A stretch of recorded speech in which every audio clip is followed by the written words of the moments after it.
L'entre-deux rendez-vous, comment c'est vécu par la femme? C'est l'entre-date version polarité féminine.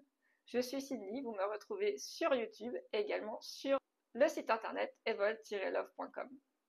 Là, on va parler, et je vais parler des polarités plutôt féminines. Entre deux rendez-vous, qu'est-ce qui se joue? Vous avez peut-être eu un super rendez-vous, vous avez senti une connexion, une vibration, et puis arrive le moment où, entre deux rendez-vous, il y a comme un silence. Vous attendez peut-être une relance, un coup de fil, qui va appeler le premier, qui va envoyer un premier texto. Et puis, bizarrement, rien. Le silence s'installe, la relation est un peu comme suspendue. Et ce silence, potentiellement, il est blessant.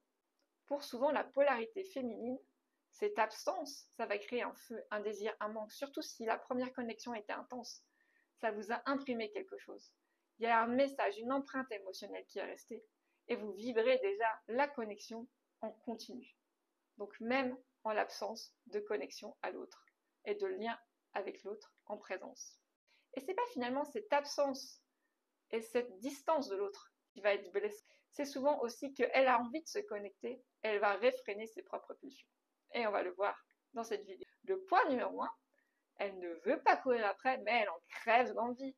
Parce que s'il y a une réelle connexion, s'il y a vraiment un lien profond qui s'est établi, des émotions, elle a envie de se reconnecter à l'autre, elle a envie de le sentir présent même à distance, avec quelques messages, avec quelques petites attentions, d'avoir cette connexion qui perdure même entre deux rendez-vous. Et ça, elle le sait. C'est pas à elle de rappeler, c'est pas à elle de relancer. S'il y a une vraie connexion, il y a une vraie attention, il y a une vraie pensée de l'autre pour elle, il lui enverra un message. Sinon, elle se dit « je suis forte, j'encaisse ». Elle a beau encaisser, elle a beau vouloir l'ignorer, ça va rester en sous-jacent.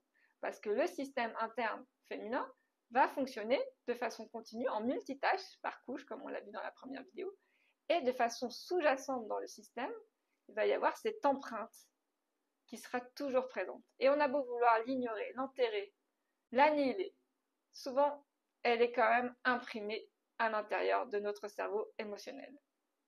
Il y a une vibration résiduelle enracinée dans le cœur, dans le corps, et ce souvenir, ce désir, il reste permanent dans la continuité. Dans cette attente amoureuse, il y a un feu intérieur qui brûle. Elle va essayer de l'éteindre pour sauver sa dignité. Et c'est ça qui va lui demander beaucoup d'énergie souvent. C'est le point numéro 2. Elle tient bon, mais c'est une lutte invisible. Et ça, souvent, l'homme n'en a pas conscience. Elle n'écrit pas, elle ne relance pas.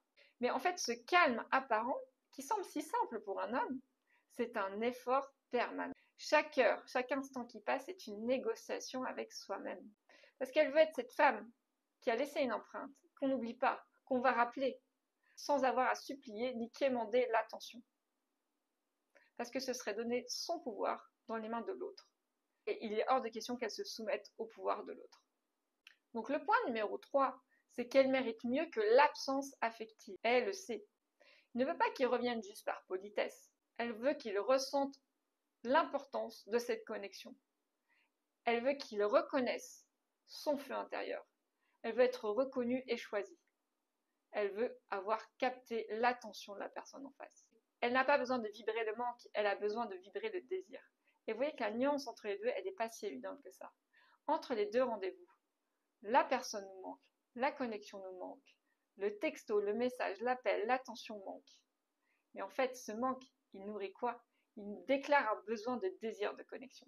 Il faut nourrir le désir et éteindre le manque. C'est la même vibration, c'est la même énergie, c'est le même feu initial. Mais c'est un mindset différent. C'est une question de posture. Cette puissance-là, cette posture-là ne dépend pas de l'autre en face. Il ne dépend que d'elle-même. Elle sait que c'est possible. Elle sait qu'elle peut incarner cette femme puissante, hypersensible. Faire de son hypersensibilité, de sa sensibilité, de son aura féminine une vraie force. Pour ne pas confondre absence, manque et désir et envie. Je suis Cindy. Si vous voulez trouver votre partenaire, celui qui vous correspond vraiment, vous me retrouvez. À très bientôt. Ciao. Tu ne veux pas juste comprendre, tu veux vibrer pour de vrai. Provoque le déclic, parce qu'il est urgent de vivre